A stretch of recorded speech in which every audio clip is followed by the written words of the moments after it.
Mummy ఫంక్షన్కి వెళ్తున్నావా? ఏందే ఫంక్షన్కి వెళ్తున్నావా?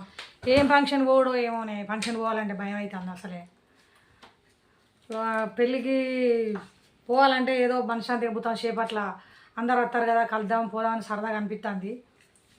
ఫంక్షన్ పోదామని అంటే ఫంక్షన్ పోయిన కాడ ఏదో పెళ్లి కొడుకుని చూద్దామా, పెళ్లి పిల్లని చూద్దామా, ఫంక్షన్ చూద్దామా, ఎవరు ఏ చీర కట్టుకొచ్చుకున్నారు, రోజు ఇంట్లో ఉండే సమస్యలే కదా, బాధలని పడుకుంటా కాసేపు పెళ్ళి చూసి సరదా మంచిగా ఎంజాయ్ చేద్దామని వస్తే పెళ్లి కాడికి పోయినాక ఏమున్నది మెల్లగా వచ్చి పక్క పంట ఎవరో పరిచయం లేని వాళ్ళు, పరిచయం ఉన్న వాళ్ళు వచ్చి పక్కకు కూర్చొని తెలిసిన వాళ్ళు, ఇంటి పక్కల ఉన్న వాళ్ళు, చుట్టాలు వాళ్ళు అదే పని. ఆడికి పోయినాక కొత్త వాళ్ళు ఎవరైనా కలుతారా, వాళ్ళు అనుకోకుండా వచ్చి అయ్యో బాగున్నావా, మొన్నగా ఆపరేషన్ చేయించుకున్నా, హెల్త్ మంచిగా లేదు, హెల్త్ మంచిగా ఉన్నదా, మరి ఆపరేషన్ చేసుకున్నావు ఎట్లున్నది ఏం కథ, మరి పోనీ బిజినెస్ ఎట్లా నడుస్తుంది, అది కాదు డైరెక్ట్ వచ్చిందంటే ఏమైంది బిడ్డ పెళ్ళి చేసినావా, బిడ్డ పెళ్ళి చేసినావా, చేయలేదు చేస్తా, మరి చేయవా, చేస్తా అని చేస్తా అని ఇటు పెళ్లి ముఖం చూస్తే అసలు డిస్టర్బెంట్ చూడని పెళ్ళి చూడనిత్తేనా లేకపోతే ఆడ నన్ను ప్రశాంతంగా ఉండనిస్తానా. నేను పోయింది ప్రశాంతత కోసం.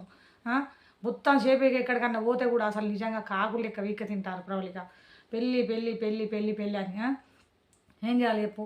ఇంత మునుపు చదువుకునేటప్పుడు పోతే మొన్న ఒక ఆమె ఒక ఫంక్షన్ కాడికి పోయినా పోతే మీ బిడ్డ అక్కడ హైదరాబాద్లో చదువుతున్నట్టుగా ఏమైంది, చదువు అయిపోయిందా, జాబ్ చేస్తుందా, చదువు అయిపోయిందా అంటే చదువు అయిపోయింది అని చెప్పే లోపే జాబ్ చేస్తుందా, మరి ఎప్పుడు చేస్తుంది జాబు, ఏం జాబ్ చేస్తుంది, ఎట్లా అక్కడికి పోతుందా, యూఎస్ పంపిస్తానమాట కదా. నేను యూఎస్ఏ పంపిస్తానని ఎవరికి చెప్పలేదు, నా బిడ్డ హైదరాబాద్లో చదువుతుందని ఎవరికి చెప్పలేదు. సరే అడిగితే అడిగిర్రు పోటీ చెప్పదాకా నన్ను వినాలి కదా, నన్ను అడిగి నేను ఏం చెప్తానో కూడా అది చెప్పదాకా నన్ను వినాలి కదా, వింటలేరు. ఏడికన్నా పోతే ఇట్లా వీక్క తింటారు. సరే పెళ్ళి చేస్తామండి, మా పిల్లల పెళ్ళి మాకు తెలుసు, ఎప్పుడు చేయాలి ఏందనేది తెలుసు, కొంచెం టైం ఇవ్వాలి కదా. మీ బాధలకు పోయి పెళ్ళి పెళ్ళి పెళ్ళి పెళ్ళి అని ఎక్కడ పోయినాయి ఇట్లా అవుతుంది కథ. ఎన్ని రోజుల సంది చుట్టాలకు వాళ్ళకి వీళ్ళకి అసలు ఫంక్షన్లకు పోలే. మీరు మధ్యలో ఎన్ని రోజులు అంటే ఒక 10-15 సంవత్సరాలు అసలు ఫంక్షన్లకే పోలే.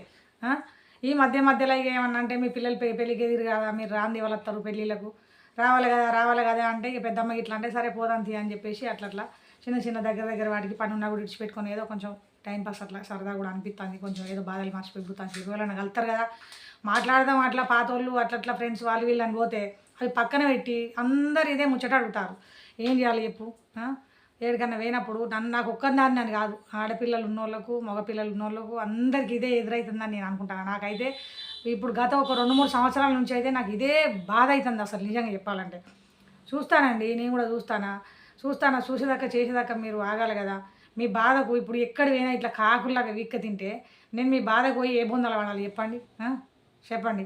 తర్వాత ఏదన్నా అయితే నేను వచ్చిననుకో రాననుకో మంచోనికి చెడ్డోనికి చూసుకొని ఇవ్వాలి కదా. పోయి ఇచ్చినాక తర్వాత ఏదన్నా చిన్న మిస్టేక్ జరిగితే బాధపడేది మేము మా పిల్లలే కదా, మీరు కాదు కదా. మరి ఎందుకు మమ్మల్ని కాకుండా వేరేటోళ్ళని అయినా కూడా ఆడపిల్లలు ఉన్నోళ్ళని కానీ మగపిల్లలు ఉన్నోళ్ళని కానీ వాళ్ళ మానాన్న వాళ్ళు ఏడుతారు, ఏదో చూసుకుంటారు, సంబంధాలు చూస్తారు, వాళ్ళ బతుకుదేరు పనులు వాళ్ళు చేసుకుంటారు, గడిచిపోతుంది. ఫంక్షన్లకు పోయిన కాడ ఇట్లా తగులుకొని పిక్క తినకండి ఎక్కడికన్నా పోతే, సరేనా. ఇది ఒకటి విన్నపం. ఇక మీరు ఏమనుకుంటారో మరి కామెంట్లలో చెప్పురు. మీకు కూడా ఆడపిల్లలు ఉన్నారా, అబ్బాయిలు ఉన్నారా, ఇది నిజమా, మీకు ఏమనిపించింది ఈ వీడియో. నాకైతే వీడియో చేయాలనిపించింది, చేసిన. సరేనండి, మరి ఒక వీడియో అయితే పెట్టినా చూసి కామెంట్లలో పెట్టుర్రు. ఇక టైం లేదు ఇంతకన్నా ఎక్కువ చేద్దామండి ఇంకా.